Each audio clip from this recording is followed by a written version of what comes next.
Well, hello friends from YouTube. This is gonna be a presentation. This time it's gonna be about the different muzzle devices or adapters. This time I'm gonna be presenting the muzzle brake. This is what I got here, and I'm also gonna talk about the muzzle flash hider. That's what comes regularly on every 223, every AR. They all have their pros and cons. I'm gonna be talking about them. The muzzle brakes. This was pretty much designed for competitors. They're pretty much used on calibers like the 308, 270, 3006, 338, and 50 caliber competition. They're designed pretty much for lowering the mitigation of the recoil. As you can see, the one I have in the front, this is produced by APA. This is called the Fat Bastard American Precision Armament, and it has 4 vents on each side. It's a self-timing. It really doesn't take a lot to install it. The one on the rear, I have the silencer cup, which is like an upgraded version. This is more for more tactical side, and it has the screws for most silencer or suppressor installation. This one reduces more recoil, while this one on the back it's capable of receiving installing the suppressor itself. Suppressor, not silencer, please. Among their benefits, like their name, the muzzle brake, obviously they're gonna reduce the recoil field.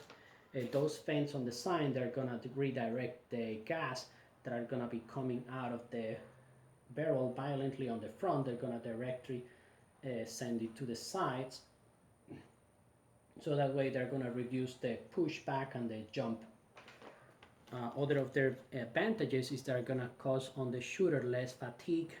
Without the muzzle brake 308, I can only shoot 60 rounds and then I'm tired.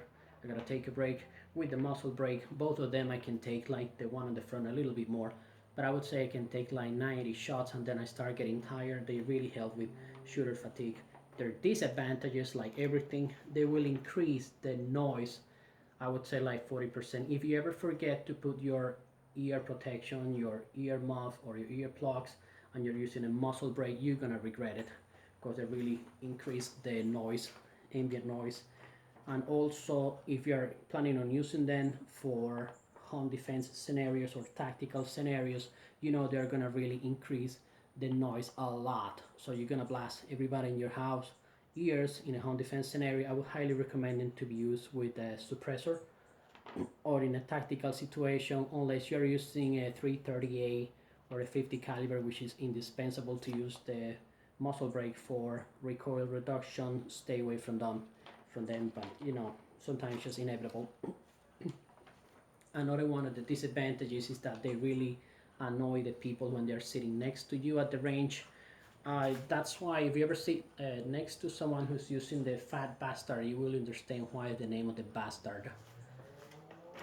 Uh, Another one of the disadvantages is that they need to be time or level. If you ever they're not installed properly and the vents on the sides are gonna be on the 90 and 270 degrees, I mean up and down. If you ever have any dust, sand or dirt around and you execute a shot, that's gonna be a completely mess all over you in your room. So they all have their pros and cons. The other kind of muzzle devices that exist is the flash hiders. That's what comes regularly for every AR-15 and a few rifles. They are mostly designed to reduce your location or signature, pretty much for military applications. And their name implies, it's pretty much for flash hiding. And another one of their benefits is that they're very easy to install. Generally speaking, some of them, they have the incisions all along, all over, like 360 degrees. I believe the A2 and A4, they only have the lines on the top, so they have to be somehow timed or level. Their disadvantages is that they barely help with recoil reduction. However, some of them, the modern flash hiders, Silencer Code produces them. They also come with a thread, and you can install the suppressor, so that way you're gonna mitigate the felt recoil. When you compare the muzzle brake versus the flash hider, when you're using them, At the same time with suppressor, they pretty much do the same. There is, some people say there is one advantage of using the muzzle brake over the flash hider, but I have shot with both and it's pretty much still feels the same.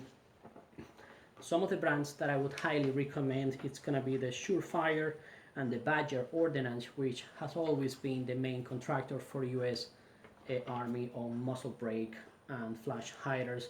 When you see them, you can feel the level of complexity, how sturdy, how heavy they feel. You can tell those are heavy duty. For the civilian side, I really like the Silencer Cup. They also make flash hiders. This is a muzzle brake with only 3 bends. I do like a lot the Thunder Beast, which lately they're also on the top finalists for PRS shooters. And in this case, which is always among the last 3 finalists for PRS matches, it will be the American Precision Arms, the Fat Bastard. There is a Gen 2. This is the 2. There is already a Gen 3 with more bends on the top. It can be time regulated, whatever you people accommodate. I'm happy with this one. I'm not really chasing the latest and greatest. Oh, guys. Okay, I hope you guys enjoyed my video. If you learned something new, if you enjoy it, like it, share. I'm subscribed to my channel. Thank you for your time and God bless you all.